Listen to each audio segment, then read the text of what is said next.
It was the first time I felt intimidated on a big line, like I felt really vulnerable. Looking down the barrel of something that big, I was just like, whoa, this is legit. And the walk was everything I ever could sort of dream of. I suppose what everyone kind of wants as well, like that free feeling of no pressure, wanting to be there every step of the way. The stoke for being there just took away all the fear of the situation, really. The line is the addition of everyone's energy, and if everyone doesn't put in 100%, it doesn't happen. It doesn't eventuate. We don't get a line, you know.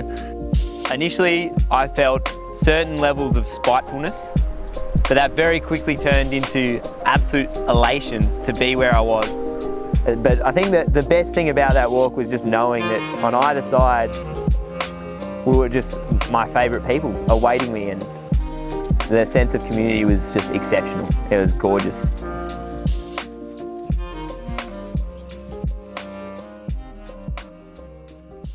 The initial idea was to have the lineup for a few days. However, we quickly realized that the weather wouldn't be so good for a long amount of time. So we seized the opportunity and brought in the dates to try to get this line rigged as fast as we could, so then we could enjoy the time that we had and then de-rig everything safe before the wind hits. We tried to sort as much as we could the night before, but there were certain things we just couldn't do because not everyone was there, and it was getting late, so we decided to just do it in the morning. There were jigs built to bloody unspool fishing line with drills and all sorts of amazing contraptions. Everyone was doing their own thing, just piecing it all together. You know, people were wandering around with pieces of cardboard, designating crew to like either side, based on skills, making sure the distribution of skill was like equal on both anchors or where it was needed most. It was a really special and important morning, and setting our intentions for the project was also really important. Make sure we had a tight group, everybody knew what they were doing. That made it really important for the project. Let's do it. Okay, bye. Gentlemen, this is Nathaniel here. I'll be your communicator for this evening. Over. Hey Nathaniel, this is Jimmy. I will be your communicator on this side for the next half an hour, and then we'll be fully replaced by Tom. One would say you're the receiver, mate. Well, mate, I'm communicating as well. This ain't just a one-man show. We good? You might. Yeah! Chris came up with this idea in a way to use 2 drones to carry the weight. And that was basically, we put the 2 to work, like one at the front, hauling the initial weight of the line. After 600 meters, we released another drone with a carabiner clipped around the tagline, effectively lifting the weight off the first drone of the sag, basically splitting the tagline's weight into 2.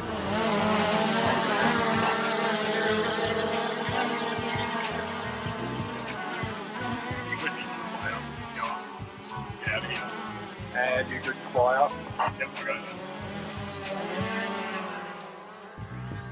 So that was a big relief.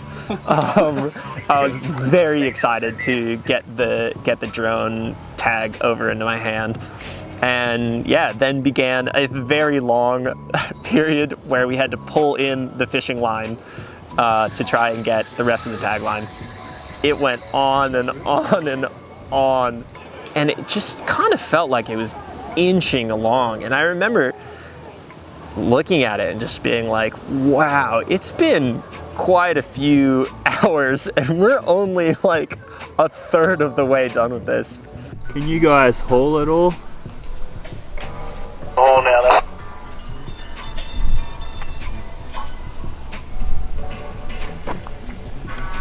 Oh, so much better. Okay, slowly. I remember Jimmy was counting the trains that were going by, and I think they were coming by every hour. And until that point, we'd seen like 4 or 5 trains. It took a long time.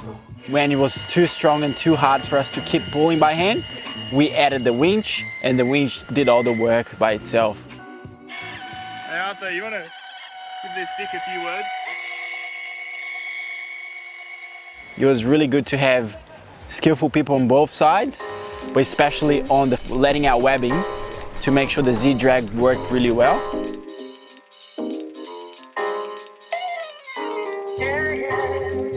To go over a kilometre, there was a number more things that we needed to solve before we could actually rig something of that scale. Having the quantity of high-tech dyneema webbing in Australia, hard enough.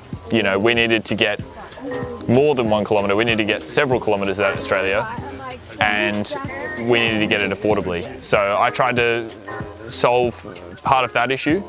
We also needed connections. You know, we needed to be able to join these pieces of webbing at set distances in Australia, in-house. We couldn't be sending our webbing overseas. James broke test over 30 or 40 soft shackles to really did some of the best science in the world for soft shackle technology to really narrow in exactly what parameters to get the strongest, smallest soft shackles.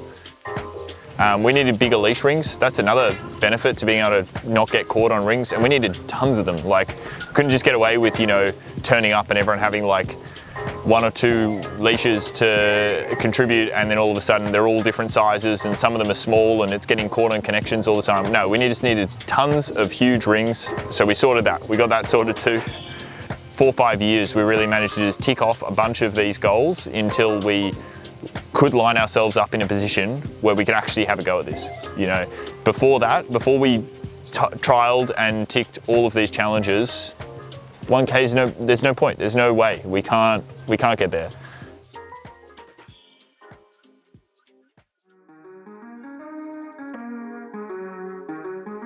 Yeah, like as the crossing went on, it got harder and harder. Like the wind was picking up, the side sag was getting pretty full on, and it got to the point where I was just falling a lot. Like I was probably, falling sort of every 5-10 meters, and that went on for a long time. Slowed down drastically. And then sun went down, and unfortunately had to roll the last 300 meters to get off the line.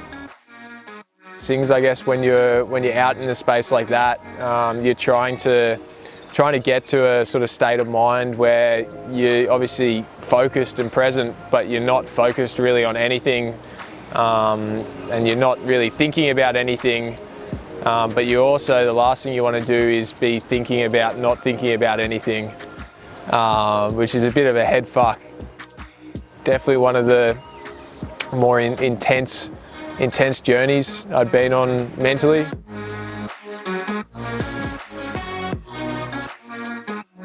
Yeah, just looking at the valley floor, just really appreciating the effort that everyone had gone through to allow the experience, and it was almost like, wordless, like speechless. Slow and steady, just step by step, and before I knew it, I was at the anchor. Look up, 3rd time with all my friends there. Pretty joyful. Yeah, come on, man. Are you kidding me? Do you want to fight or something? Come back here. Let's fucking go. No, I'm actually no.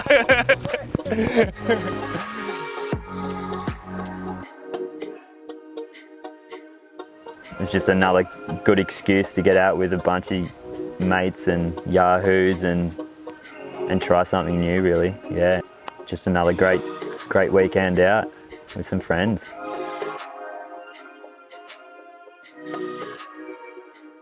We went for this 1K as soon as we could, and that's the story, I guess.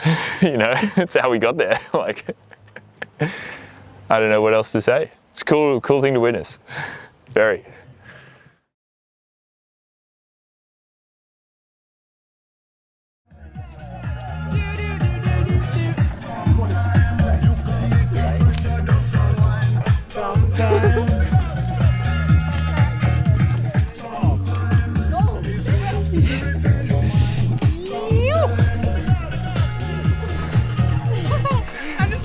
Who's getting the pump? Oh, we're feeling the pump now, baby. Let's have a rest. And then it gets like And I think definitely the more the merrier. More the merrier, jump on, hand on hand. That's the